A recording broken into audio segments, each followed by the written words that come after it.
47வது சென்னை புத்தக கண்காட்சியில் தமிழ் தேசிய பேரியக்கத்தின் தலைவர் ஐயா பே மணியரசன், தமிழ் தேசிய பேரியக்கத்தின் பொதுச் செயலாளர் ஐயா கே வெங்கட்ராமன் உள்ளிட்டோர் எழுதிய தமிழர் தமிழ் தேசியம் சார்ந்த நூல்களின் அரங்காய் எண் 25 பன்மை வெளியீட்டகத்தின் நூலரங்கம் அமைந்துள்ளது.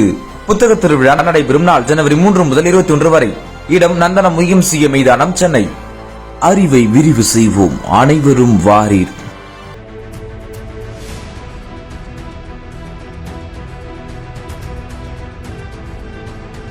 முக்கியமாக இந்த நூல் ஏன் இந்த நேரத்தில் தேவைப்படுதுன்றது ரொம்ப முக்கியமானது. இப்போ தமிழ்நாட்டு அரசியல் நம்ம எல்லாருமே பார்த்துட்டு தான் இருக்கோம். இந்த தமிழ்நாட்டு அரசியலில் மக்களையும் அந்த அவங்களுடைய சீர்கேடுகளுக்கு துணையாக சேர்த்து கொள்ளக்கூடிய பழக்கத்தை திராவிட இயக்கம் ஒரு 50 ஆண்டுகளாக தமிழ்நாட்டில் செய்து கொண்டிருக்கிறது. மக்கள் வாக்காளர்களாக இருக்கிறாங்கன்னா வாக்காளர்களையும் சீரழித்து அவருடைய சதிகளுக்கும் சீர்கேடுகளுக்கும் துணையாக சேர்த்துக்கொள்கிறாங்க. அதை வச்சு தான் ஐயா என்ன சொல்லியிருக்காங்கன்னா, கோழை தலைவர்கள் மக்களையும் கோழைகள் ஆக்கிட்டு இருக்கிறாங்க அப்படின்றத சொல்லி ஒரு பேச்சு தான் ஒரு மாநாட்டில் பேசின பேச்சு. அந்த பேச்சுக்கு பிறகு தொடர்ந்து பல்வேறு தலைப்பில் அவர் எழுதின கட்டுரைகள் இந்த புத்தகத்தில் இருக்கிறது அப்படி தான். மணிப்பூர் பிரச்சனையை தொடங்கி, காஷ்மீர் பிரச்சனை தொடங்கி, மராட்டியத்தில் இருக்கக்கூடிய அந்த மராட்டா இடஒதுக்கீடு பிரச்சனை தொடங்கி கிட்டத்தட்ட ஒரு 10 தலைப்பிலான கட்டுரைகள் இந்த நூலில் இருக்குது. எல்லா கட்டுரைகளுடைய அந்த இறுதி நோக்கம் என்பது என்னென்னா, அந்தந்த தேசிய இனங்களுடைய விடுதலை, தமிழ் சமூகத்தினுடைய விடுதலை, இந்தியா என்பது இன்றைக்கு இருக்கக்கூடிய நிலைமையிலிருந்து இல்லாமல் ஒரு தேசிய இனங்களுடைய ஒரு கூட்டரசாகத்தான் இந்தியா இருக்க வேண்டும். இன்றைக்கி இருக்கக்கூடிய இந்த மாநிலம் என்ற கட்டமைப்பெல்லாம் தகர்த்துவிட்டு அந்தந்த தேசிய இன குடியரசுடைய ஒன்றியமாக இருக்கலாம் இந்தியா அப்படின்றது தான் நம்ம நோக்கமாக வைத்திருக்கிறோம். அதற்கான ஒரு நூலாகத்தான் இந்த நூல் இருக்கிறது. இதை எல்லோரும் வாங்கி படிக்க வேண்டும். இந்த நேரத்தில் இந்த கண்காட்சியில் இந்த நூலை வெளியிட உதவிய அனைத்து உள்ளங்களுக்கும் பன்மை வெளி சார்பிலே நன்றியை தெரிவித்துக் கொள்கிறேன். நன்றி, வணக்கம். அனைவருக்கும் வணக்கம். ராவணா வலையொலி நேயர்கள் அனைவருக்கும் வணக்கம். இன்றைக்கு பன்மை வெளியீடாக வந்திருக்கின்ற எங்களுடைய தமிழ் தேசிய அறிவாசான் பே மணியரசன் அவர்களுடைய கட்டுரைகள் அடங்கிய தொகுப்பு கோழை தலைவர்கள் மக்களையும் கோழைகள் ஆக்குவர் என்பது தலைப்பு. இதில் இருக்கிற அப்புறம் தமிழ் தேசிய தத்துவத்தின் முன்னத்தியராக இருக்கிற எங்கள் ஐயாவுடைய வழியொட்டி நாங்கள் நடந்து கொண்டிருக்கிறோம்.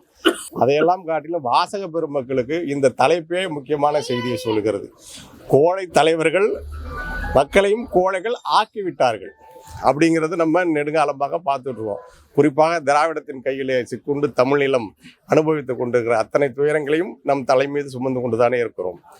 ஆனால் இந்திய விடுதலை தொடங்கி நீங்கள் புரட்சிகளாலும் போராட்டங்களாலும் தான் விடுதலை சாத்தியப்பட்டிருக்கிறது.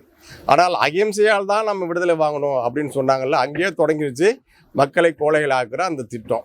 ஏன்னா அதை தொடர்ந்து ஆட்சிக்கு வந்தவர்கள் புரட்சியால் தான் போராடி தான் நம்ம விடுதலை வாங்கணும் என்று சொல்லப்பட்டு வளர்த்தப்பட்டிருந்தாங்கன்னா அடுத்து வந்த ஆட்சியாளர்களுக்கு எதிராகவும் புரட்சியும் போராட்டமும் நடந்திருக்கும்.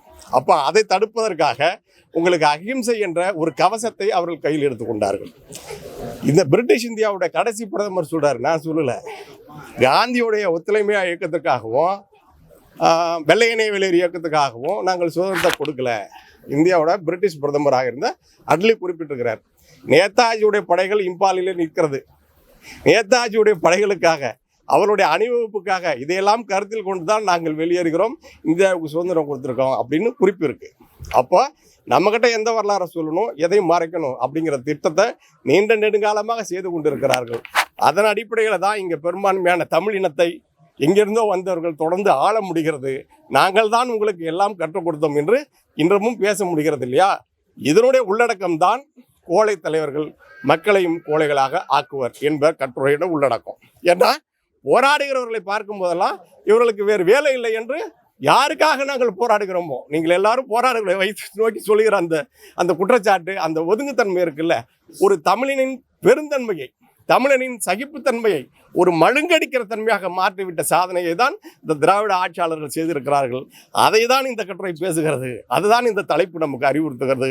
எனவே அனைவரும் மானம் உள்ள, இன உணர்வு உள்ள, மொழி உணர்வு உள்ள அனைத்து தமிழர்களும் இந்த நூலை வாங்கி படிக்க வேண்டும் என்று கேட்டுக்கொள்கிறேன். நன்றி.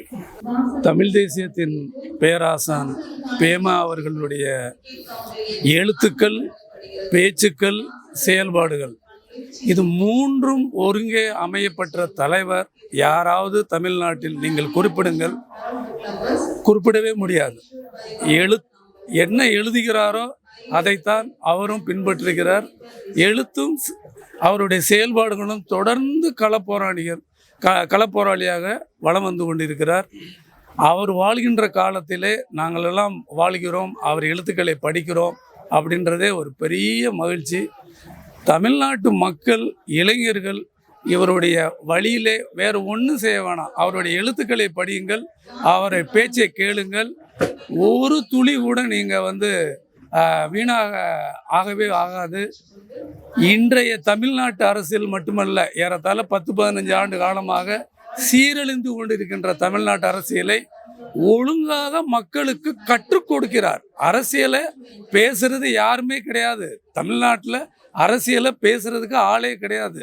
ஒழுங்காக அறத்தோட அருமையாக எல்லோருக்கும் புரியும்படியாக எழுதியும் பேசியும் வரக்கூடிய ஐயா பேமா அவர்கள், அவர் தேர்தல் அரசியலில் மட்டும்தான் இல்லையே ஒழிய அங்கே தேர்தலில் பிரதானமாக நிற்கக்கூடிய அத்தனை கட்சிகளும், தமிழ்நாட்டை ஆண்ட கட்சிகள், ஆண்டு கொண்டிருக்கிற கட்சிகள் 20 வருடங்கள் தொடர்ந்து அவலத்தில் தான் இருக்கும். அதனால் இதிலிருந்து மீளணும்னா மண், மொழி, இனம் இந்த 3 சார்ந்து தான் நாம் இயங்கணும். நம்ம மண் தமிழ்நாடு, நம்ம மொழி தமிழ் மொழி, நம்மளுடைய இனம் தமிழர் இனம். இந்த 3ல் நாம் எங்கேயாவது ஒரு இடத்துல சறுக்கணும்னா நம்ம நாடு நம்ம கையில் கிடையாது. நம்மளுடைய சந்ததியினர் நமக்கு பின்னாடி இதை விட மோசமான சூழலுக்கு போவாங்க. வாழ்க தமிழ் தேசியம். ஐயா பேமா, ஐயா கீவே அவர்களுடைய தமிழ் தேசிய இயக்கம் இன்னும் மேலோங்கி வளரணும். அதுக்கெல்லாம் நாம தான் துணை நிற்கணும், நாம தான் தோள் கொடுக்கணும், வேற யாரும் வரமாட்டாங்க. நன்றி. ராவணா வலையொலி பார்வையாளர்களுக்கு வணக்கம். 2009 தமிழ்நாட்டின் இயக்க அரசியலின் உச்சம் அப்படின்னு என் பார்வையில் நான் பார்த்த வரைக்கும் இயக்க அரசியல் உச்சம் தொட்ட காலம் 2009. ஆனால் அதற்கு பிறகு கொஞ்சம் கொஞ்சமாக இயக்க அரசியலை மழுங்கடித்து திராவிடத்தை ஆதரிக்கும், திராவிட இயக்கங்களாக இருக்கட்டும், பல்வேறு தமிழ் தேசிய இயக்கங்களாக இருக்கட்டும், மழுங்கடித்து அவர்களை திமுகவை ஆதரிக்கும் ஒரு கூட்டமாக மாற்றினது தான் இந்த நிலத்தில் நம்ம கடந்த 14 ஆண்டு கால அரசியல் களத்தில் பார்த்தது. அந்த மாதிரி எந்த ஒரு பசப்புக்கும் இடம் கொடுக்காமல் கருத்தியலாக தமிழ் தேசியத்தை கடந்த 10-15 ஆண்டுகளில் மிக வலுவான ஒரு கருத்தியல் கூட்டமாக மாற்றி அமைத்ததில் தமிழ் தேசிய பேராசான் ஐயா மணியரசன் அவர்களுடைய பங்கு தான் முதன்மையான பங்கு.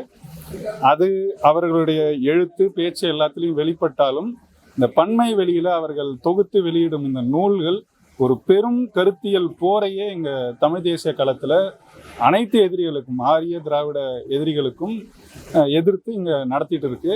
அதனுடைய ஒரு வெளிப்பாடாக தான் இந்த தலைமைகள், இங்கே இருந்த திராவிட ஆரிய தலைமைகள் எவ்வளவு கோழைத்தனமாக இருந்தார்கள், மக்களையும் மாற்றுகிறார்கள் என்பதை வெளிப்படுத்தும் இன்னொரு வெளிப்பாடு தான் இந்த நூல். கட்டாயம் இது மட்டும் இல்லை, ஐயா பல்வேறு நூல்கள் இருக்குது, ஐயா எழுதுனது, ஐயா கி வெங்கட்ராமன் எழுதுனது, எல்லாரும் அதெல்லாம் வாங்கி படிக்கணும்.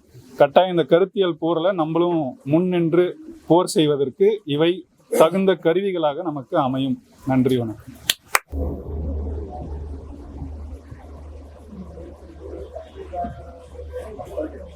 சார் மிக்க மகிழ்ச்சி, நன்றி அனைவருக்கும். தமிழர்களுக்கு உரிய பொதுவான ஒரு வலையொலி என்ற ஏற்பிசையோடு இதை விரும்பக்கூடிய வகையில், ஏற்கக்கூடிய வகையில் சப்ஸ்கிரைப் செய்து இணையுங்கள்.